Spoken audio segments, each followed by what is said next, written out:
আসসালামু আলাইকুম। আপনার উপর শান্তি বর্ষিত হোক। প্রিয় সত্যান্বেষী, খতমে জামালির সত্য ও সুন্দরের ভুবনে স্বাগতম। আসলে জীবনকে সুন্দর করার জন্য প্রয়োজন কোরআনের জ্ঞান। আল্লাহ নিজেই বলেছেন, আমি কোরআনকে খুব সহজ করে দিয়েছি যাতে করে তোমরা এর শিক্ষা মনে রাখতে পারো। হে মানুষ, তুমি কি এর শিক্ষা হৃদয়ে ধারণ করবে না? সূরা কামারের 17, 22, 32 ও 40 নম্বর আয়াতে 4 বার আল্লাহ এই একই কথা বলেছেন। আসুন আমরা কোরআনের শিক্ষাকে হৃদয়ে ধারণ করার জন্যে পুরোপুরি মনোনিবেশ করি। আর এ প্রয়াসে আমি শহীদ আল বুখারী মহাজাতক আপনার সাথে রয়েছি। হালকাভাবে চোখ বন্ধ করুন, নাক দিয়ে লম্বা দম নিন, ধীরে ধীরে মুখ দিয়ে দম ছাড়ুন।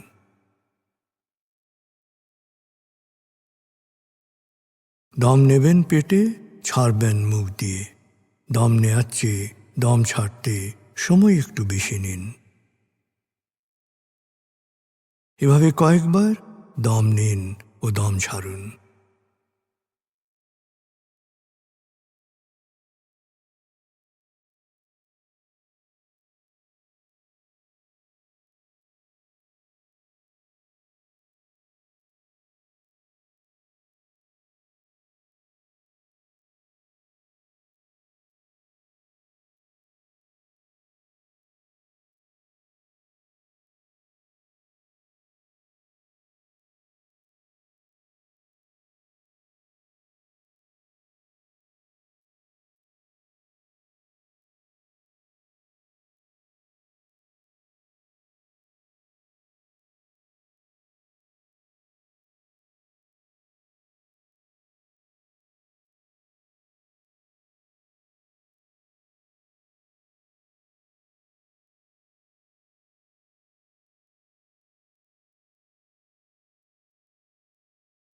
এবার দম স্বাভাবিক হতে দিন।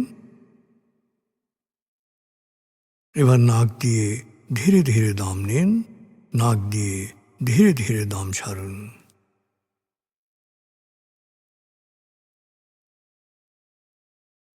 এভাবে কয়েকবার দম নিন, দম ছাড়ুন।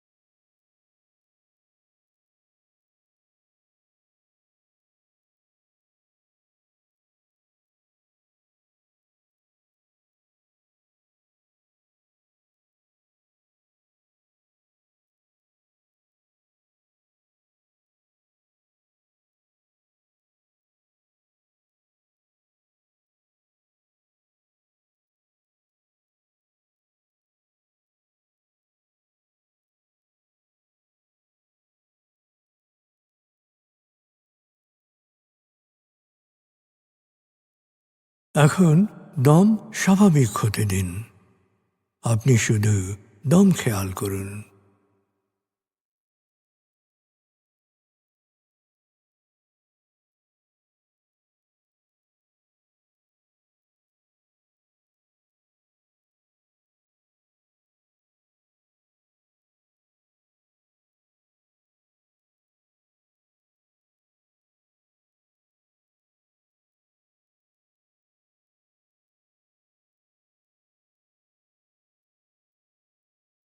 প্রিয় সত্যান্বেষী, এবার আমরা ডুবে যাব সূরা ফাতিহার তেলাওয়াত ও মর্মবাণীতে।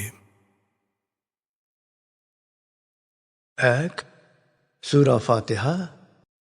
أعوذ بالله من الشيطان الرجيم.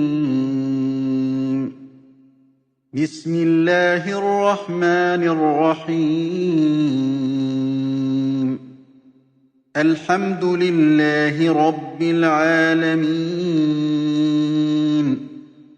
الرحمن الرحيم مالك يوم الدين إياك نعبد وإياك نستعين اهدنا الصراط المستقيم صراط الذين أنعمت عليهم غير المغضوب عليهم ولا الضالين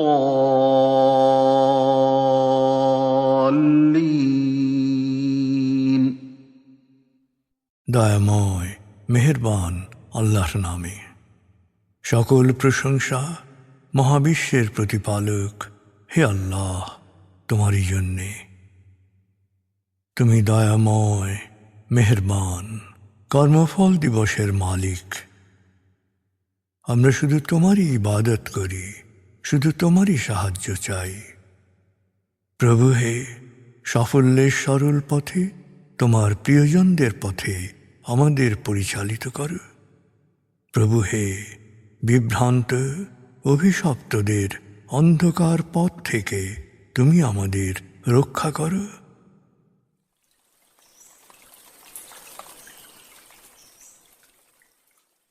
ভাব ৪৫। প্রিয় সত্যান্বেষী, ভাব ৪৪-এর আয়াতগুচ্ছে আমরা শুনেছি এতিমের প্রতি আচরণ প্রসঙ্গ। ভাব ৪৫-এ আমরা শুনব সূরা নিসা ১১ থেকে ১৮ আয়াতের তেলাওয়াত ও মর্মবাণী। এই আয়াতগুচ্ছে উল্লেখ করা হয়েছে সম্পত্তির উত্তরাধিকারের ব্যাপারে আল্লাহর বিধান। ৪ সূরা নিসা। بسم الله الرحمن الرحيم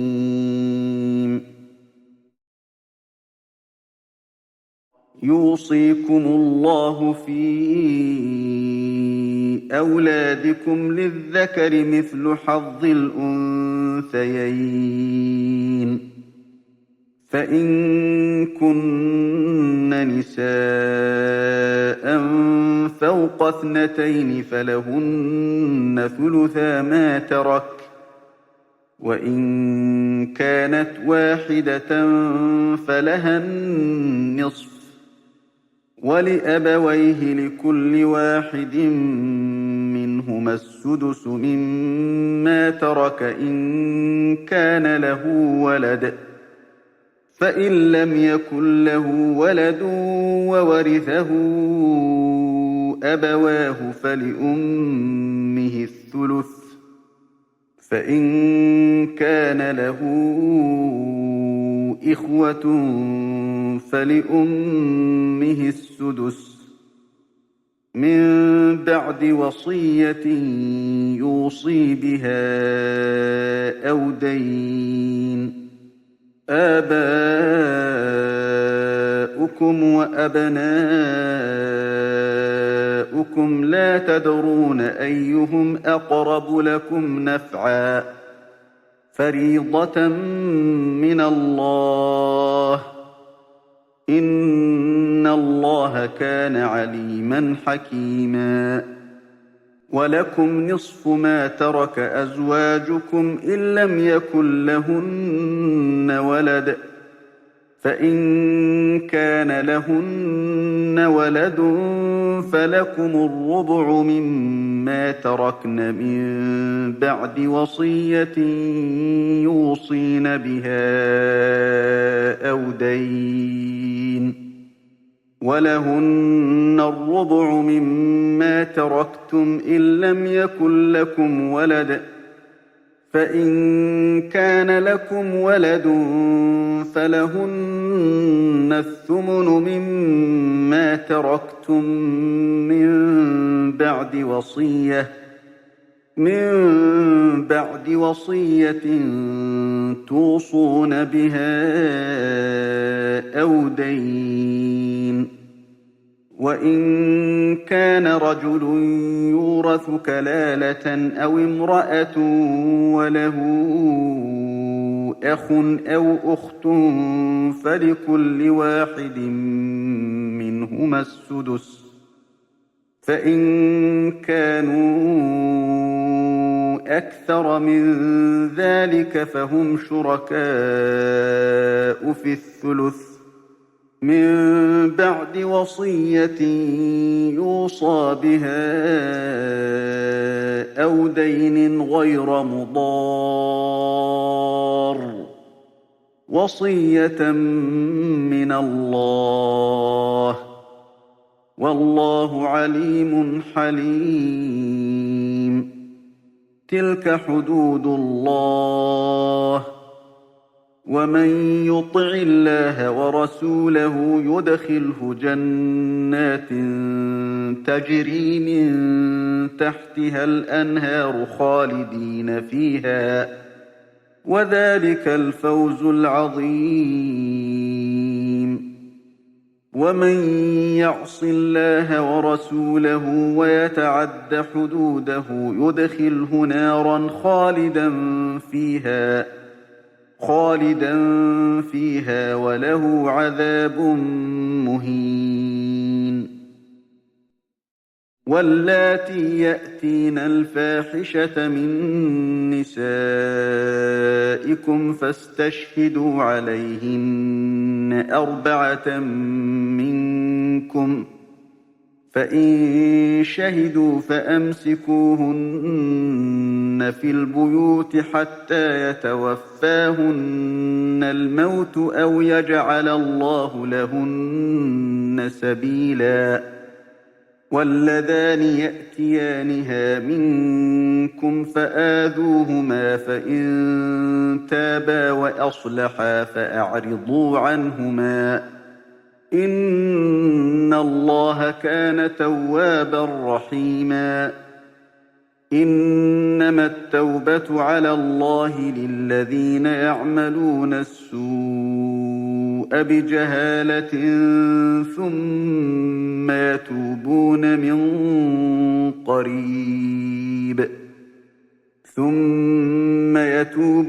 من قريب فأولئك يتوب الله عليهم وكان الله عليما حكيما. وليست التوبة للذين يعملون السيئات حتى إذا حضر أحدهم الموت قال إني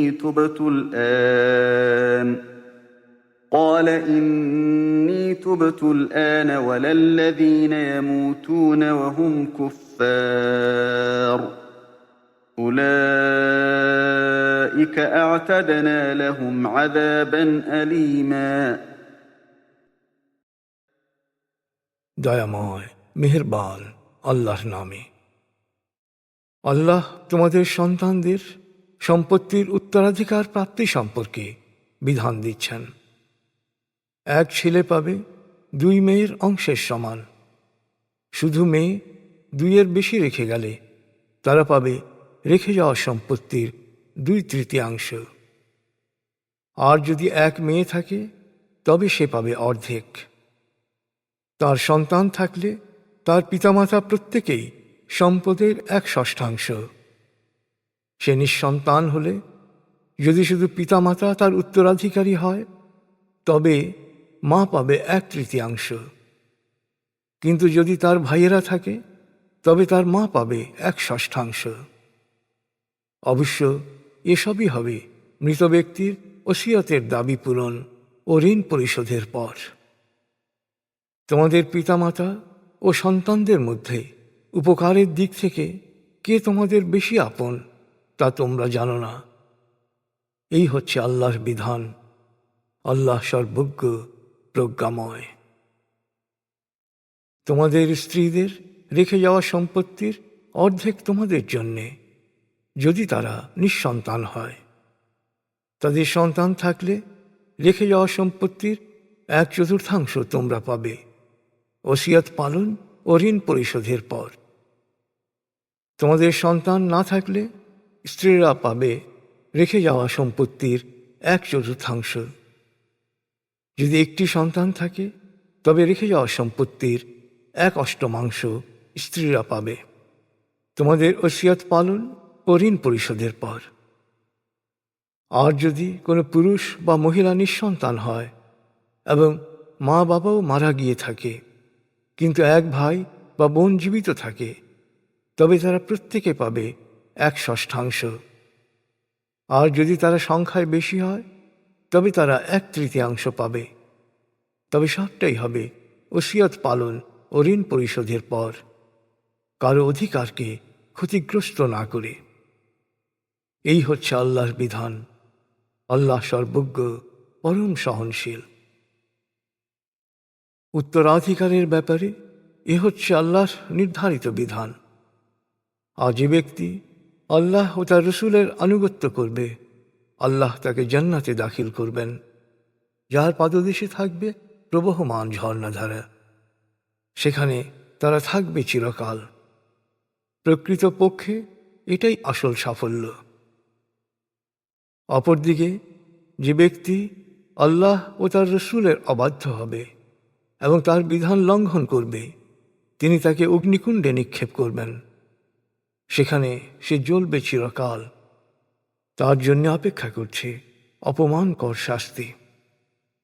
তোমাদের স্ত্রীদের মধ্যে যদি কেউ ব্যভিচার করে, তবে ঘটনা সম্পর্কে নিশ্চিত হওয়ার জন্যে 4 জন প্রত্যক্ষ পুরুষ সাক্ষী তলব করবে।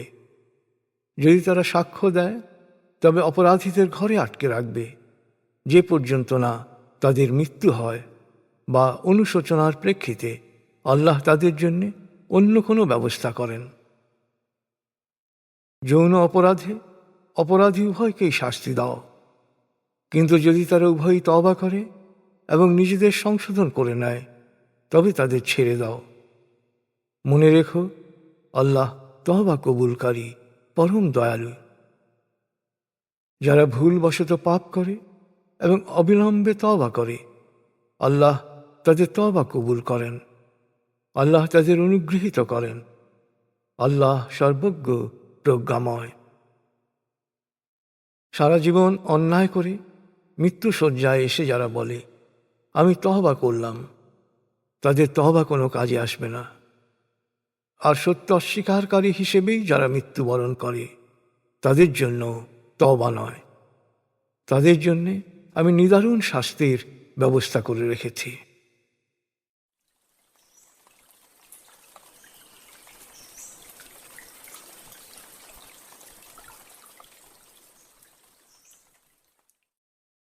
প্রিয় সত্যান্বেষী, এবার আজকের আয়াতগুচ্ছ থেকে একটি পয়েন্ট নিয়ে ভাবুন, যা আপনি অনুসরণ করার চেষ্টা করবেন। ভাবনাটা হতে পারে উত্তরাধিকারীদের নির্ধারিত অংশ বন্টন, অথবা অন্যায় করে ফেলার পর অবিলম্বে তওবা করে সঠিক পথে ফিরে আসা।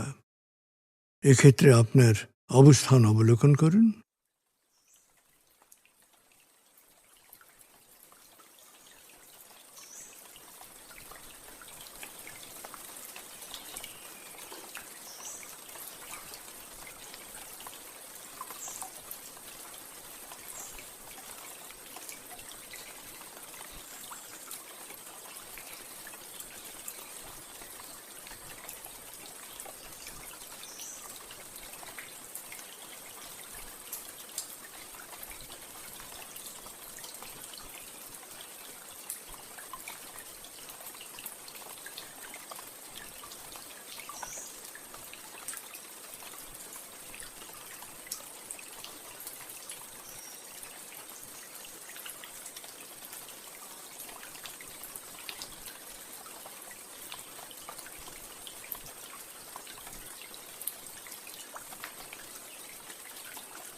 প্রিয় সত্যান্বেষী, কোরআনের মূল শিক্ষা শুকরিয়া ও দোয়া।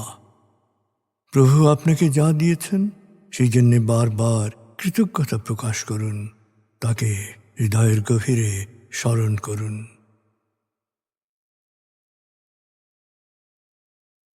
আল্লাহ আল্লাহ আল্লাহ আল্লাহ আল্লাহ আল্লাহ আল্লাহ আল্লাহ আল্লাহ আল্লাহ আল্লাহ।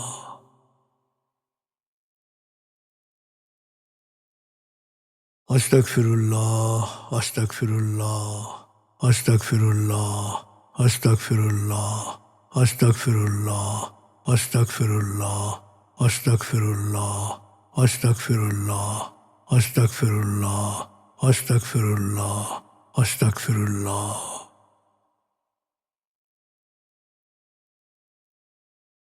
আসুন প্রার্থনায় ডুবে যাই। হে আমাদের প্রতিপালক, আমাদের ইহকাল ও পরকালের কল্যাণ দান করো। আগুনের শাস্তি থেকে তুমি আমাদের রক্ষা করো। হে আল্লাহ, পানাহ দাও ভয় ভীতি আতঙ্ক থেকে, অশান্তির আগুন থেকে, অস্থিরতা হতাশা পেরেশানি থেকে, দুঃখ কষ্ট থেকে, ঋণ ও কুফরি থেকে, অভাব আসক্তি ও নেতিবাচকতা থেকে।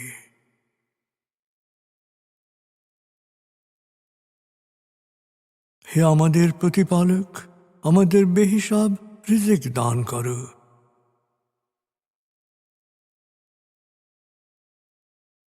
হে নিরাময়কারী, আমাকে পরিপূর্ণ নিরাময় ও সুস্বাস্থ্য দান করো।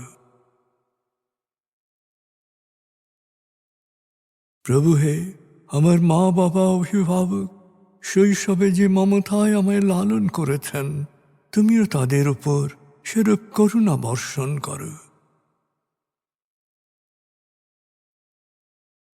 হে আমাদের প্রতিপালক, আমার পরিবারকে প্রাজ্ঞ সুখী ও সমৃদ্ধশালী পরিবারে রূপান্তরিত করো।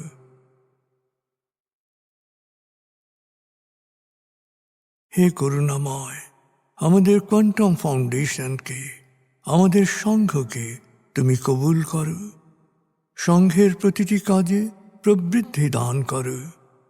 সংঘের সবার উপর তোমার রহমত ও করুণা বর্ষণ করো।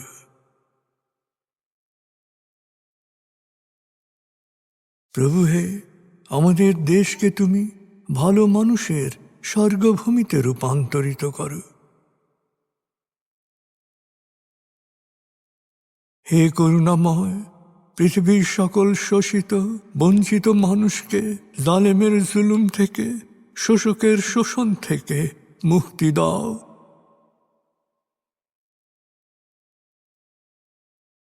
প্রভু হে, ভালো ভাবা, ভালো বলা, ভালো করা ও ভালো থাকার অফুরন্ত শক্তি আমাকে দাও। আমি যেন সব সময় নিজের ও অন্যের যত্ন নিতে পারি। প্রভু হে, আমাকে বিশ্বাসী সৎকর্মশীল সংঘবদ্ধ মানুষ হিসেবে মৃত্যু দান করো।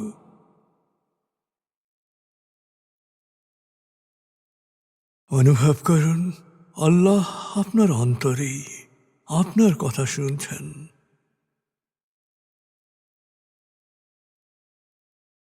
আল্লাহ আল্লাহ আল্লাহ আল্লাহ আল্লাহ বলতে বলতে মনের সকল আকুতি তাঁর কাছে পেশ করুন।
এবার মনে মনে বলুন, দয়াময় তুমি মহান, সর্বশক্তিমান, আমি তোমারই দাস, আমি তোমাতেই সমর্পিত। দয়াময় তুমি মহান, সর্বশক্তিমান, আমি তোমারই দাস, আমি তোমাতেই সমর্পিত। দয়াময় তুমি মহান, সর্বশক্তিমান, আমি তোমারই দাস, আমি তোমাতেই সমর্পিত।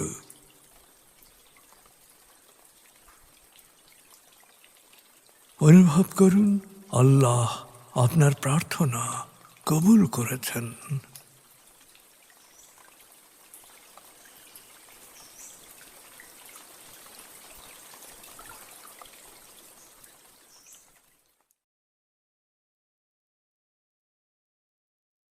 এবার লম্বা দম নিন, 0 থেকে 7 গণনা করে স্বাভাবিক জাগ্রত অবস্থায় চলে আসুন।